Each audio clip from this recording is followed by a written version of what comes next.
How are you there, young lady? Susie, you good? Okay.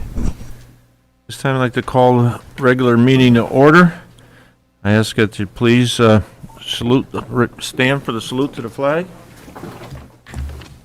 At the conclusion of that, I'd ask for a moment of silence for the three individuals that perished in that helicopter crash. Allegiance to the flag of the United States of America and to the republic for which it stands, one nation, under God, indivisible, with liberty and justice for all.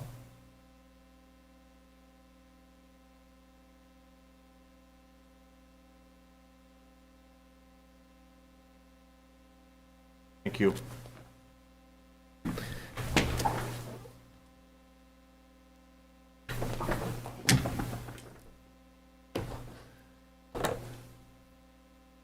This time I ask for a motion to open, no, not needed?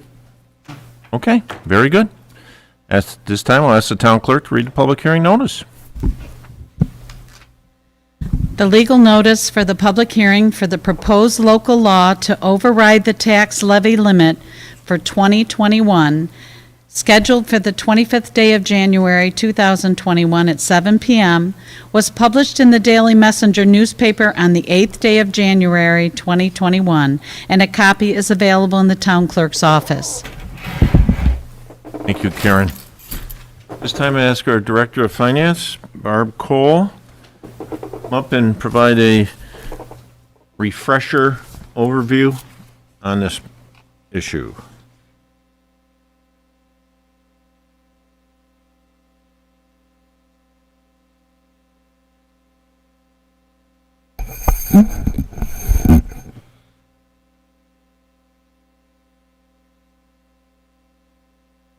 Down in the base?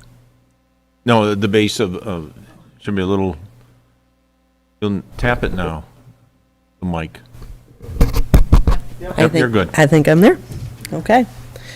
As in past years, the tax cap override is done largely on a precautionary basis. If we do not do the tax cap override and we exceed the tax cap limit, all of the funds that exceed the tax cap amount must be put in reserves and are unable to be used by the town during that fiscal year. It is not our intention to pass this with the understanding that we plan to override the tax cap, but again, as a precautionary measure, there are no penalties if we pass this local law. Again, if we don't pass the local law and we exceed the tax cap, then we do have those restrictions on our funds.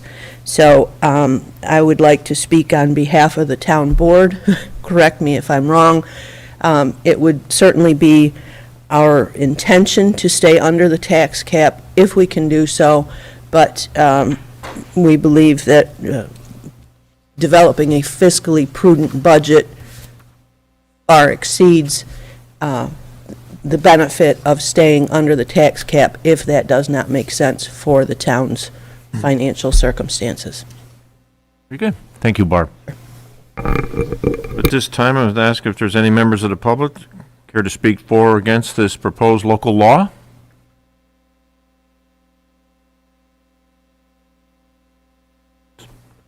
Susie, we have no comments from our virtual meeting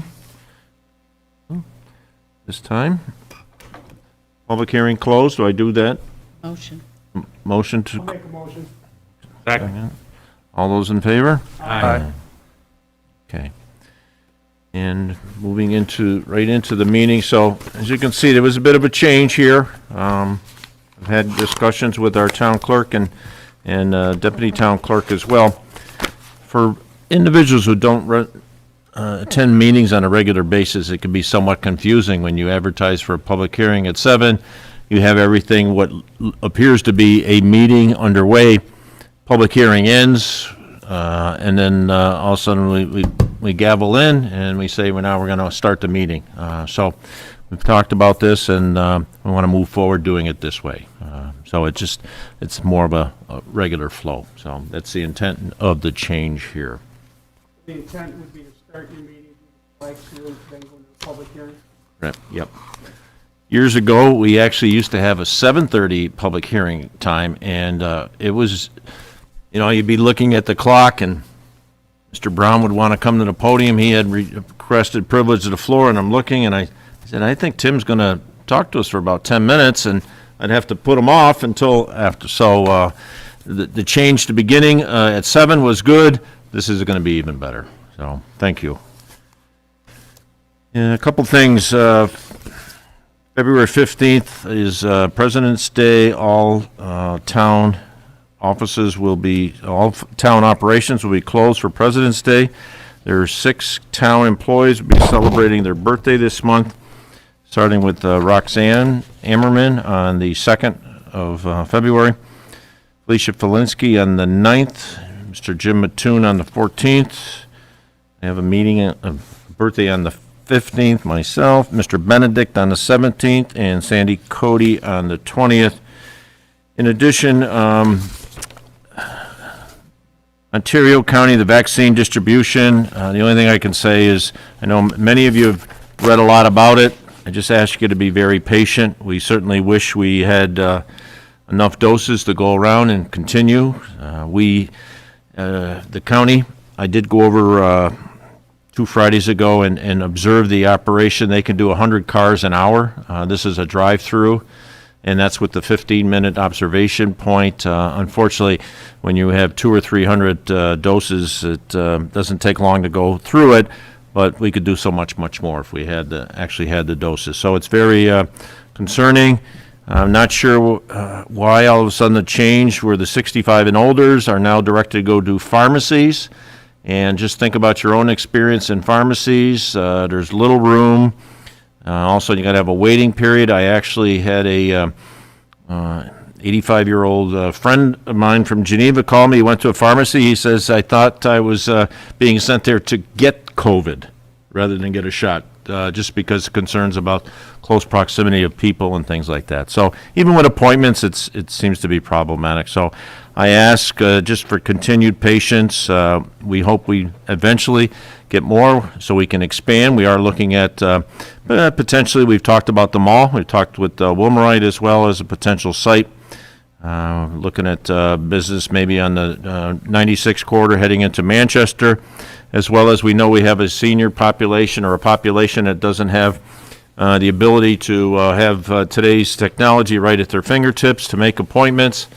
They don't have transportation, things of that nature. So we have to work with the Office of the Aging to really bring the vaccine to them as well. So with that, also, I just want you to know that our region, regarding positivity rates, we are now 3rd best performing region in the state of New York.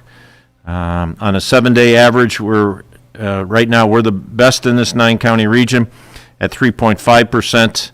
And the 14-day average, we're a little higher, around 4.8%. So again, trending down. Hospitalization and intensive care unit numbers have also dropped greatly. So we're doing much better. And I think any concerns about, I think I'll go back to Friday's announcement about athletics and sports was wonderful news, and I think that's certainly a change, and there may be more coming as well as we move forward. But again, we have to get more vaccines and then continue to maintain and the social distancing and keep our numbers under control.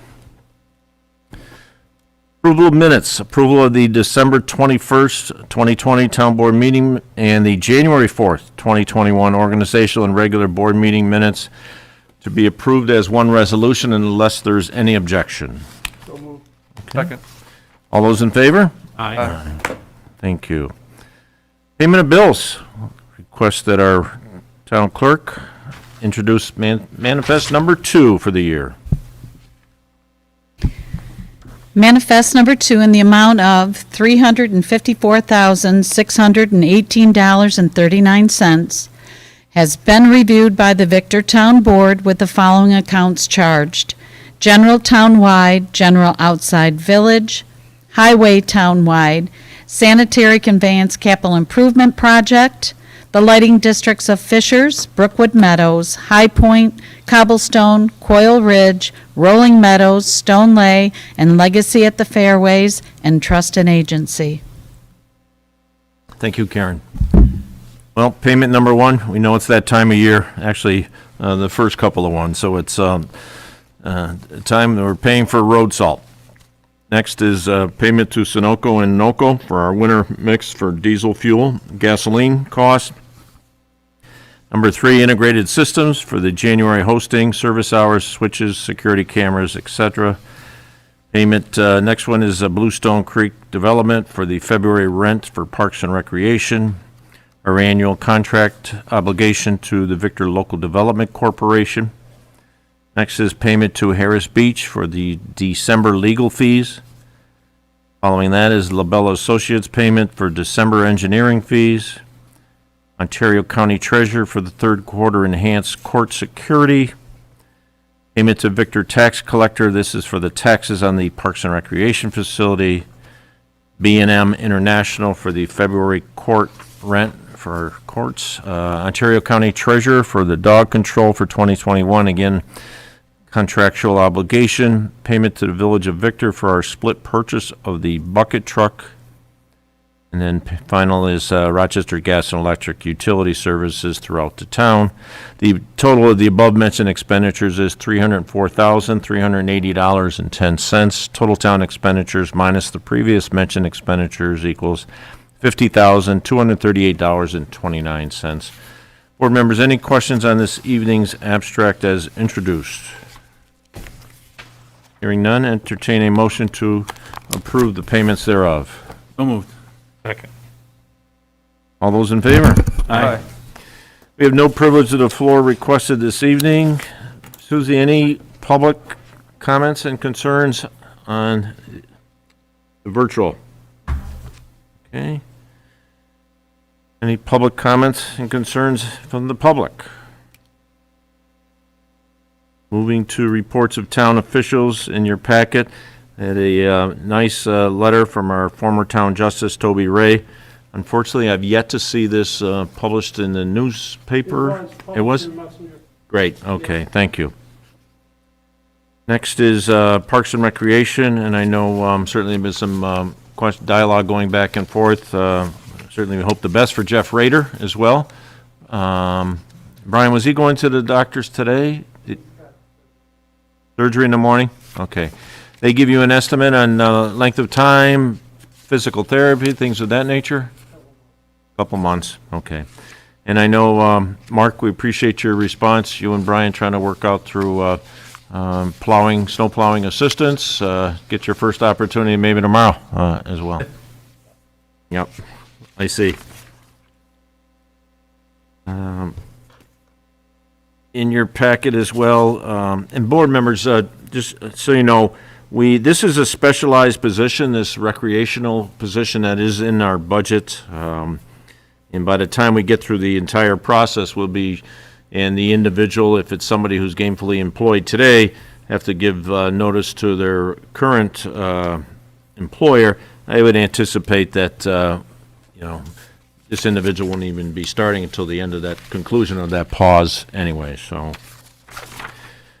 We have Parks and Rec Department, Planning and Building, IT, Town Engineers, and the final item, any questions on any of the above? Final item I had was the unsafe structure. Pretty self-explanatory in there. I don't know how many of you have driven by there. Maybe you've driven by since you've seen this. But this is something that's, unfortunately, it's at a point where it probably needs to come down. So looking for some feedback, direction from this board. I would presume, council, that we would probably need a public hearing on this to force yes. Yes. And that provides an opportunity for the owner to come in and And anybody else.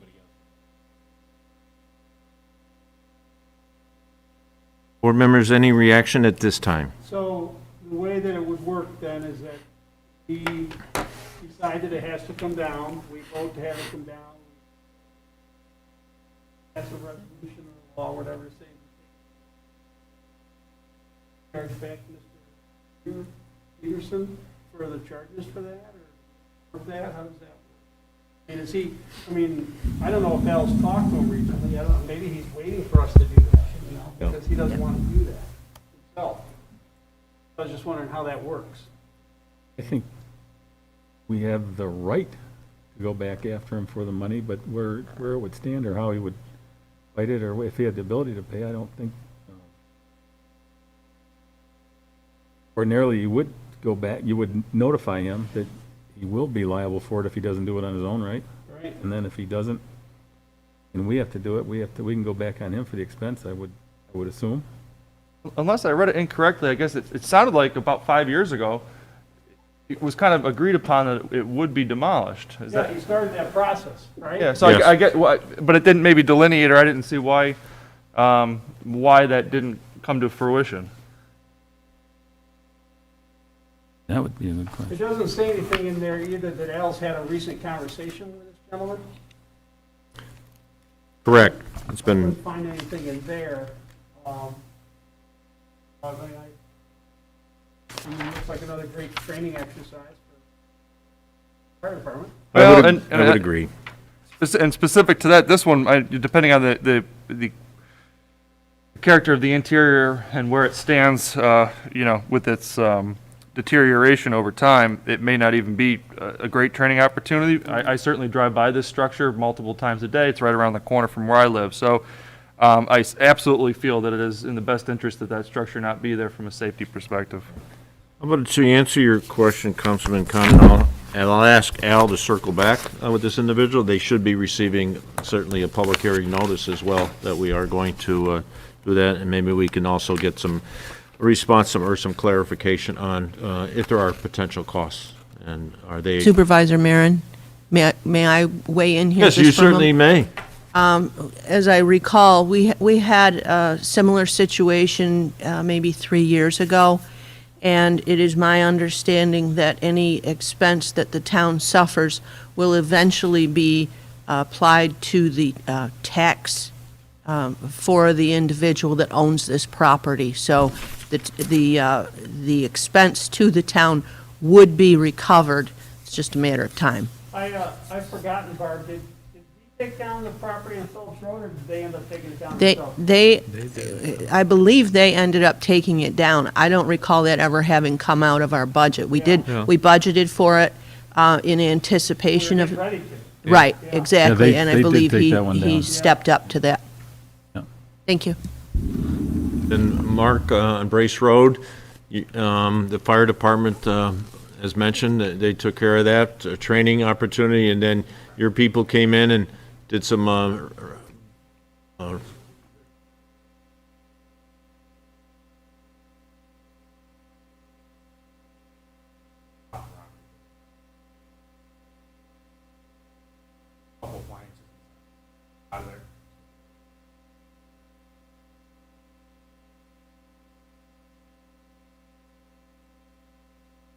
okay. So there's still a stone foundation there, you just covered it up with dirt?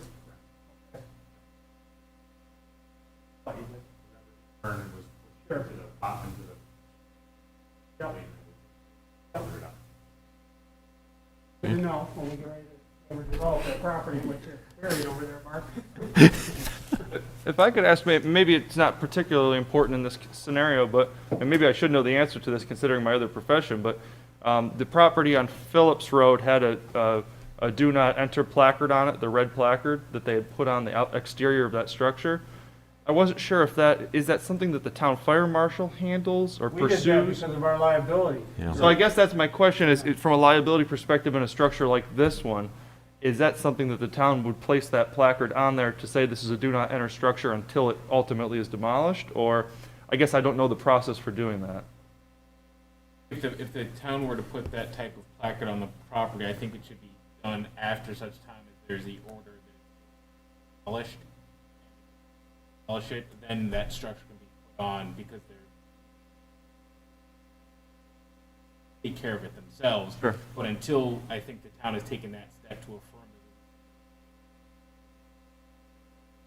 that liability isn't really necessary. I don't think it's appropriate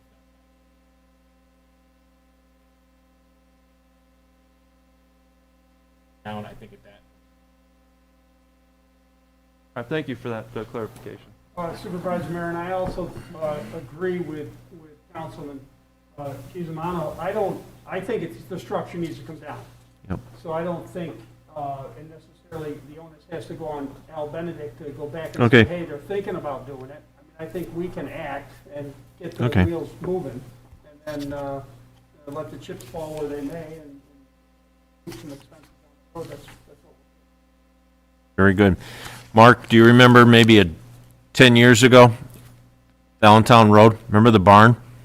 We were just fortunate it didn't fall into the road. It fell on his property, and he never did anything. I know Troy used to do a lot of head banging, but he was a tough cookie. Matthews? Yeah. Oh, And then we did a bunch of work for him to build Yeah. the barn out back in trade-off sort of, and then he still said he wasn't Yeah. going to do it. I told Troy, Troy says, you should go see him. I said, I'm gonna go see him. He said, you sure you wanna see him? And boy, I'll tell you, he made me, it was a hot day. I stood in the field till he finished mowing the lawn before he'd come over. He knew who I was, he just was, and it was a quick conversation, short and brief. It was tough. Oh, boy, he was something. Oh, well. Moving to resolutions. Starting with our town clerk's office, we have a release number 4, Scout Crossing subdivision. So moved. Second. All those in favor? Aye. Piper Meadows subdivision, release number 7. So moved. Second. All those in favor? Aye. Number 3 from the Finance Department, established budget, benefits, and award contractual for 2021. Questions on this resolution? This is just grant money that we got, and you gotta find a place to put it. Spend it. That is correct. This is a grant that we received in 2020. Because of the timing on this, we didn't spend it all prior to the end of 2020. So as our books close out, this money rolls to fund balance, and we need to reestablish the budget so that we can put that grant money back in there for any other expenditures that come up. And potentially, if we don't spend it all, we may have to return it to the organization that granted it to us. Thank you. So moved. Second. All those in favor? Aye. Number 4 is the lease agreement with Pitney Bowes for the postage meters. So moved. Okay. Do I have a Second, all those in favor? Aye. Number 5 is a budget transfer for insurance. Again, a lot of this is, I know Barb and Susie have been working on the cost, and these are, HR's been working as well, and these are additional costs identified since our budget approved back in November, October. So, So moved. Second. Second. Oops, go ahead. all those in favor? Aye.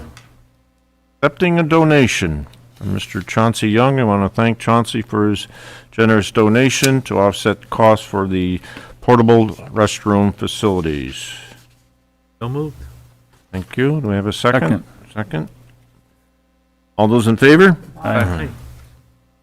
Number 7, agreement with ESI, Employment Services Employee Assistance Program. So moved. Second. All those in favor? Aye. Number 8 is the standard workday reporting for elected and appointed officials.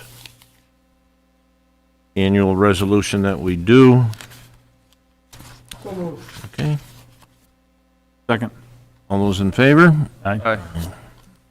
And number 9 is the after public hearing, adoption of the override. So moved. Second. Roll call? Supervisor Marin, Yes. Councilman Condon, Yes. Councilman Kohovic, Yes. Councilman Guinan, Yes. Councilman Cusimano. Yes. And moving to public comments in unfinished business, or any unfinished business. Suzie, anyone with you? Supervisor Marin, Yes. I would just like to mention something to you and the town board. I would like to recognize my two deputies in the town clerk's office for their hard work and dedication. Since the beginning of this pandemic in March, both deputies stayed diligent and worked through each day, as everyone did in this building. But they never complained, and they were there to take on new duties under any kind of circumstance. We've accomplished many tasks together as a team, and we will continue to do so. Even with the loss of one full-time person and taking on new challenges in the office, everything is running very smooth. Both Renee and Roxanne have been a shining example of what it means to serve our residents here in the town of Victor. Sandy is also a great addition in our office, and she brings a world of knowledge when it comes to record keeping. We are lucky to have someone so dedicated. I am grateful, and I feel very fortunate to have such a competent and dedicated team in my office. Thank you, Karen. You make sure that gets recorded in the meeting minutes as well, please. There's nothing else. A motion to adjourn this meeting. So moved. Second.